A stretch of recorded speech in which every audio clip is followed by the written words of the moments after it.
एक जंगल में एक चुड़ैल रहती थी जिसकी वजह से आसपास के गांव वाले बहुत परेशान थे, क्योंकि वो रोज किसी न किसी गांव से एक इंसान को सबके सामने लेकर जाती और खा जाया करती थी। फिर एक दिन गांव वालों ने उस चुड़ैल को फंसाने का सोचा और एक प्लान बनाया जिसमें उन्होंने चुड़ैल को प्यार में फंसाकर मारने का सोचा। इस बात के लिए एक लड़का जिसका नाम रिशु था वो तैयार भी हो गया, लेकिन बाद में उसने चुड़ैल को मारने से मना कर दिया, जिसके कारण गांव वालों को गुस्सा आया और उन्होंने रिशु को मार डाला। जब ये बात चुड़ैल को पता चली तो उसने गांव वालों से बदला लेने का प्रण लिया। मैं किसी को नहीं छोड़ूंगी, रिशु तुम्हारी मौत का बदला मैं जरूर लूंगी। अगली सुबह चुड़ैल गांव में जाती है और सबको एक जगह इकट्ठा होने को कहती है। सुनो गांव वालों, जैसा कि आप लोग जानते हैं, मेरे रिशु को किसी ने मेरे ही घर में घुसकर मार डाला, तो मैं आप लोगों से माफी मांगने आई हूँ, क्योंकि जितना बुरा मुझे कल लगा मैं उससे आप लोगों के दुख को समझ सकती हूँ। मुझे माफ कर दीजिएगा। मैं जानती हूँ मेरी गलती माफी के काबिल नहीं, इसलिए मैं ही जंगल छोड़कर हमेशा के लिए आप लोगों की दुनिया से दूर जा रही हूँ। वैसे भी अब मैं यहाँ रहकर करूँ तो करूँ क्या, मेरा रिशु तो मर गया और मैं एक विधवा चुड़ैल बनकर रह गई। क्या क्या तुम सच में यहाँ से जा रही हो? अब तुम हम लोगों में से किसी को नहीं खाओगी? हैं? ये सब सच है? मुझे यकीन नहीं हो रहा है। हाँ, अब मैं किसी को दुख नहीं दे सकती। मैं इस जंगल को हमेशा के लिए छोड़कर जा रही हूँ। बस आप लोगों से यही कहना था। मुझे पता है मेरे जाने से यहाँ पर किसी को दुख नहीं होने वाला, लेकिन इतने सालों से मैं इस जंगल में हूँ। मुझे इस जंगल से जाने में बहुत दुख हो रहा है, पर मुझे यहाँ रिशु के साथ रहने की आदत हो गई थी। अब वो यहाँ नहीं है तो मेरा भी मन यहाँ रहने का नहीं। इतना कहकर चुड़ैल वहाँ से चली जाती है और सभी गांव वाले जंगल में बने चुड़ैल के घर पर चले जाते हैं। सब मिलकर बहुत खुशी से उसके घर को पहले तोड़ते हैं और फिर जला देते हैं, लेकिन ये सब चुड़ैल देख रही होती है। आज मेरी शक्तियाँ कम हो गई हैं, तो मेरा घर जला रहे हो। मैं तुम्हें बताऊंगी कि मैं क्या कर सकती हूँ। तुम्हें क्या लगा मैं इतनी आसानी से तुम्हें छोड़कर चली जाऊंगी, वो भी मेरे रिशु को मारने वालों को? गलतफहमी है तुम्हारी। आज जितनी खुशियां मनानी है मना लो तुम लोग। कुछ दिनों की बात है, तुम सबसे एक एक करके मैं अपने विधवा होने का बदला लूंगी। तुम सबको कीमत चुकानी होगी एक चुड़ैल को विधवा करने की। कुछ दिनों तक चुड़ैल उनमें से किसी गांव में कोई हमला नहीं करती और ना ही किसी को मारकर खाती है। फिर वो अपने रिशु के कातिलों को पता करने के लिए काम औरत का रूप धारण कर तीनों गांव में से पहले एक गांव में जाती है। आम औरत के रूप में वो अपना नाम विमला रखती है। मुखिया जी, मैं बहुत दूर से आई हूँ और मेरे पास न रहने की कोई जगह है और ना ही कोई काम। क्या आप मेरी सहायता कर सकते हैं? तुम्हारा नाम क्या है बेटी? जी, मेरा नाम विमला है। देखो विमला, तुम्हें यहाँ रहने के लिए कुछ काम करने होंगे। तुम मुझे बताओ तुम क्या क्या कर सकती हो? जी, मैं घर के सारे काम कर लेती हूँ। ठीक है, फिर तुम मेरे यहाँ काम कर लो और रहने के लिए मेरे घर के पीछे कुटिया खाली है, तुम वहाँ रह सकती हो। क्या तुम अकेली आई हो? जी, मैं विधवा हूँ और मेरे कोई बच्चे भी नहीं हैं, तभी मुझे कोई रखना नहीं चाहता। आपका बहुत बहुत शुक्रिया कि आपने मुझे काम के साथ साथ रहने की जगह भी दे दी है। मैं आपको निराश नहीं करूंगी। चुड़ैल वहाँ विमला के रूप में रहने लगती है, लेकिन उसका मन शांत नहीं रहता है। उसको पता करना होता है कि कौन से गांव वालों ने उसके रिशु को मार डाला। वो अपनी कुटिया में जाती है और अपने असली रूप में आ जाती है। जिस तरह तुम लोगों ने मुझे विधवा किया, जैसे ही मेरे रिशु के कातिलों वाला गांव मिल जाएगा, वहां भी कोई सुहागन नहीं बचेगी। एक एक को खत्म कर दूंगी। लेकिन आज के खाने का क्या करूं समझ नहीं आता। जाकर देखती हूँ, क्या पता कोई इंसान अकेले रहता हो, उसको खाना आसान होगा। मेरी भूख शांत हो जाएगी और किसी को पता भी नहीं चलेगा। इतना बोलकर चुड़ैल अपने खाने की खोज में निकल जाती है और उसको एक ऐसा व्यक्ति मिल भी जाता है जो जंगल की तरफ से अकेला आ रहा होता है। चुड़ैल अपना साधारण रूप लेती है और उसके सामने चली जाती है। भाई साहब, आप इतनी रात को जंगल की तरफ से क्या करके आ रहे हैं? आप यहाँ पर नहीं मालूम पड़ती हैं जी। यहाँ पर एक चुड़ैल रहती थी और उसके जाने के बाद हमने उसका घर जलाकर राख कर दिया, जिसकी वजह से उसकी जमीन खाली हो गई। अब उसी जमीन पर हम खेती करते हैं और एक एक करके उस जमीन की देखभाल करते हैं। आज मेरी बारी थी, मैं अपना काम पूरा करके घर वापस जा रहा हूँ। और आप इतनी रात को कहाँ जा रही हैं? मुझे कुछ पता नहीं था, मैं यहाँ पर नई हूँ। घर में चूल्हा जलाने के लिए कुछ लकड़ियों की जरूरत है तो मैं जंगल की तरफ चली गई। सोचा यहाँ कुछ लकड़ियाँ मिल जाएंगी तो आज खाना बना पाऊंगी। पता होता कि यहाँ चुड़ैल है तो मैं दिन में ही लकड़ियाँ ले जाती। अब तो मुझे जंगल में अकेले जाने में भी डर लग रहा है। अब नहीं रहती यहाँ कोई चुड़ैल। पहले रहा करती थी लेकिन अब जा चुकी है। चलो मैं आपकी मदद कर देता हूँ। जितनी लकड़ी लेना हो आप ले लेना और चूल्हा जला लेना, वरना बिना खाए सोना पड़ेगा। इतना बोलते हुए वो आदमी चुड़ैल के आगे आगे जा ही रहा होता है। तभी चुड़ैल अपना असली रूप ले लेती है और भारी सी आवाज में कहती है, हाँ सही कहा, अगर तू नहीं आता तो मुझे सच में बिना खाए सोना पड़ता। कैसी हालत हो गई है मेरी। इन तीनों गांवों पर पहले मेरा राज चलता था, लेकिन तुम सबने मिलकर मेरी शक्तियां कम कर दी और अब मुझे चोरी चुपके अपना खाना खाना पड़ रहा है। पर मैं अपने ऋषु की मौत का बदला ले लूंगी। मैं तुम तीनों गांव वालों को छोड़ूंगी नहीं। तो ये सब तुम नाटक कर रही थी और हमने सोचा तुम सच में गांव छोड़कर चली गई हो। इतने पागल थे हम लोग।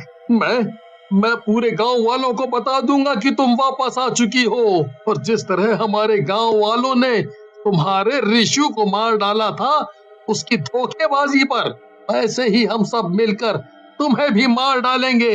अब तुम हमारा कुछ नहीं बिगाड़ सकती, क्योंकि जिस पति के बदले तुम्हें ताकत मिलती थी उसको खो देने से तुम्हारी ताकत कम भी हो गई है। मतलब मैं सही जगह आई हूँ। तुम ही लोग हो जिन्होंने मेरे ऋषु को मार डाला और इतनी हिम्मत से तू मेरे सामने खड़ा है। चाहे जो कर लो तुम लोग, मैं एक चुड़ैल हूँ और एक इंसान एक चुड़ैल से ज्यादा ताकतवर कभी नहीं हो सकता।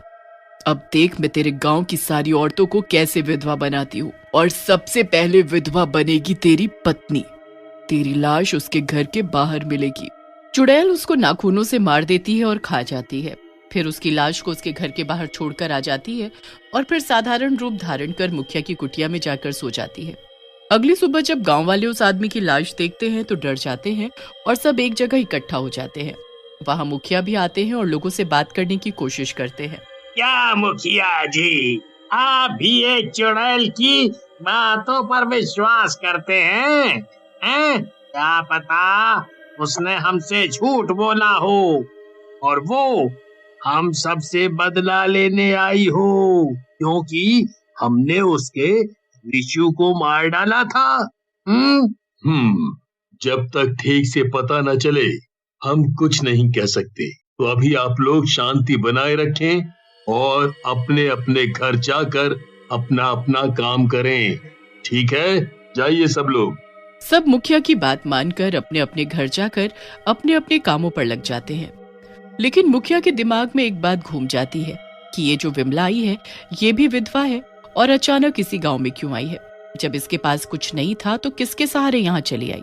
जैसे ही मुखिया विमला को काम करते देखने जाता है तो वो देखता है कि विमला सारे काम बहुत ही तेजी से कर रही है, जैसे कोई जादूगरनी। मुखिया को समझ आ जाता है कि हो न हो यही वो चुड़ैल है जिसने उस आदमी को मारा है। वो समझदारी दिखाते हुए गांव के मर्दों को जंगल में इकट्ठा कर लेता है। मुझे माफ कीजिएगा भाइयों बहनों, आप लोग सही थे। वो चुड़ैल और कोई नहीं, हमारे गांव में आई नई औरत विमला है। मैंने उसको आज काम करते देखा। वो काम ऐसे कर रही थी जैसे कोई जादूगर हो। हमें उसको मारना होगा। अभी उसकी ताकत बहुत कम है तो हम उसको आसानी से मार सकते हैं। क्यों ना पहले उसका असली रूप सामने लाया जाए और फिर मारा जाए। नहीं, ऐसा करने से हम पर खतरा हो सकता है। हमें रात को उसकी कुटिया में आग लगानी होगी और वो मर जाएगी, क्योंकि तब वो सो रही होगी। पर सब इस बात का ध्यान रखें कि उसको कुछ पता नहीं चल पाए। सारे गांव वाले मुखिया की बात मानते हैं और चुड़ैल के सोने का इंतजार करते हैं। चुड़ैल जैसे ही सोती है, गांव का मुखिया जाकर कुटिया के चारों तरफ तेल गिरा देता है और उस कुटिया को जला देता है। कुटिया जलते जलते उसमें से चुड़ैल अपने असली रूप में जलती हुई बाहर आती है और सबके सामने दम तोड़ देती है। कई समय पहले की बात है। रजवाड़कर रियासत के सभी वंशज मर चुके थे और उनका सारा धन कहीं लुप्त हो चुका था। इस बात की खबर सभी को थी, लेकिन कोई भी उस खजाने को पाने में सफल नहीं हुआ था। अफवाह तो ये थी कि कोई चुड़ैल है जो उस खजाने की रक्षा करती है। एक बार उस गांव के सरपंच के बेटे रोहित ने उस खजाने को ढूंढने का फैसला किया। पिताजी, मेरे मन में काफी समय से एक बात थी जो मैं आपको बताना चाहता हूँ। बोलो बेटा, क्या बात है? पिताजी, आप तो जानते हैं कि राजवाड़कर रियासत के सभी वंशजों का छुपाया खजाना कहीं लुप्त हो चुका है। मैं बस उसी खजाने को ढूंढना चाहता हूँ। बेटा, तू मेरा सबसे होशियार बेटा है। मैं नहीं चाहता कि तू उस खजाने के चक्कर में अपनी जान को जोखिम में डाले। मेरी बात मान बेटा, भूल जाए सब चीजों को। वहाँ जाना ठीक नहीं तेरे लिए। लेकिन पिताजी, आप सिर्फ ये देख रहे हैं कि मैं हार जाऊंगा। आप ये सोचिए कि अगर मैं इस खजाने तक पहुंच गया तो क्या होगा। हम इस गांव को कहां से कहां पहुंचा देंगे। लेकिन बेटा, मुझे ये बात सुनकर ही डर लग रहा है। वहां से कोई भी कभी लौट के वापस नहीं आया है। तू हमारा इकलौता बेटा है, तेरे अलावा हमारा है ही कौन। बेटा, जाने की जिद मत कर। मुझ पर भरोसा करिए पिताजी, मैं अपना ध्यान रखूंगा। प्लीज हमें जाने दीजिए। आप तो जानते ही हैं कि मेरा कितना मन है। प्लीज पिताजी। ठीक है, तुम जाओ, लेकिन अपना ध्यान रखना। भगवान तुम्हें कामयाबी दे। याद रहे, तुम्हें हमारी कसम, तुम अपनी जान को खतरे में नहीं डालोगे। आप फिक्र ना करें पिताजी, मैं अपनी पूरी कोशिश करूंगा। और देखना पिताजी, मैं खजाना लेकर ही वापस आऊंगा। इसके बाद रोहित ने पूरे दिन भर सफर की तैयारी की और अगले दिन सफर के लिए निकल पड़ा। गुफा को ढूंढने के लिए वो कई दिनों तक चलता रहा। एक दिन गांव वालों की बताई गई कहानियों से मिलने वाले सुराग से वो गुफा के पास पहुंचा और उसने वहां पे रखे पत्थर हटाए और अंदर चला गया। उस गुफा में काफी सारे कंकाल पड़े हुए थे, लेकिन वो डरा नहीं और आगे चलता रहा। उसने देखा कि गुफा खत्म हो गई है और एक दीवार उसके सामने आ गई।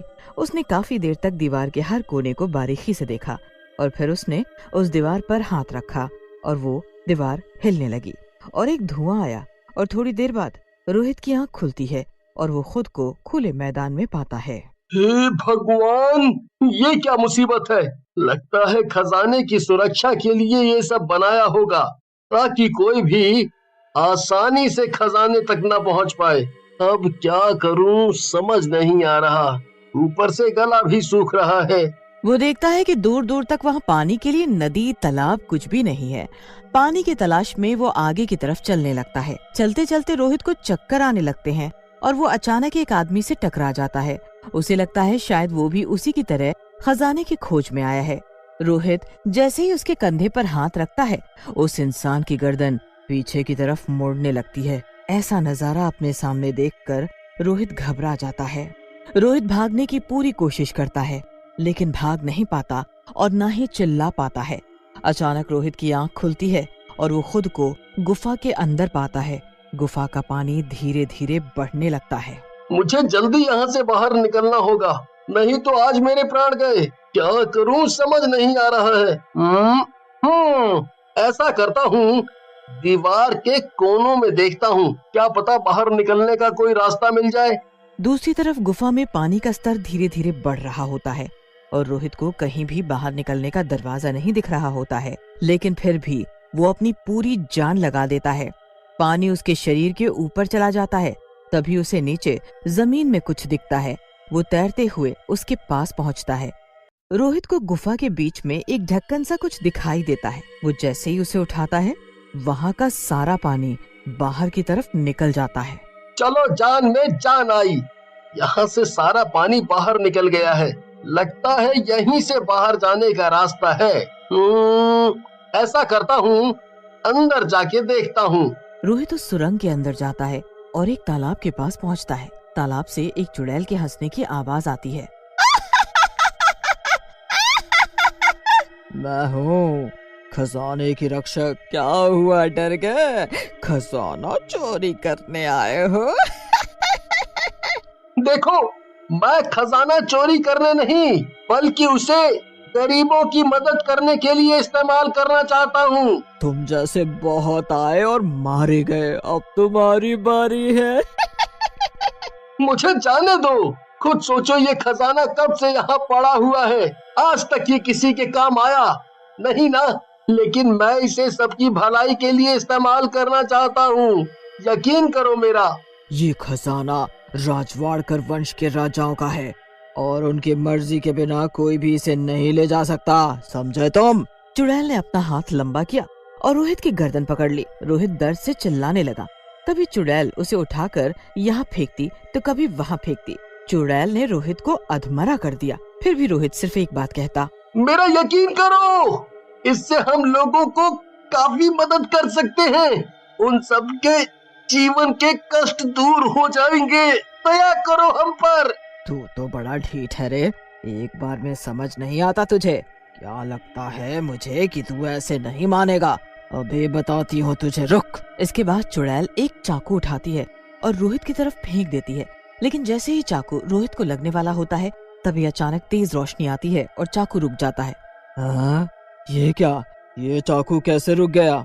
रुक जाओ गौरी, हमारा इंतजार खत्म हुआ।